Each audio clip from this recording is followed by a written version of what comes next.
कोकणात सध्या मुसळधार पाऊस पडतोय, त्यामुळे जिल्ह्यातील बहुतांश भागात वर्षा पर्यटनासाठी प्रसिद्ध असलेले धबधबे जोरदार प्रवाहित झाले आहेत। त्यामुळे या धबधब्यांकडे पर्यटक मोठ्या संख्येने वळू लागलेत।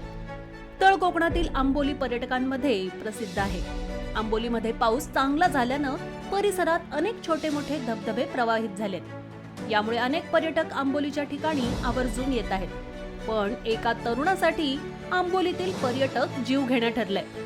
वर्षा पर्यटनासाठी गेलेल्या सिंधुदुर्गातील कुडाळ तालुक्यातील एका तरुणाचा मोटरसायकल अपघातात मृत्यू झाला आहे।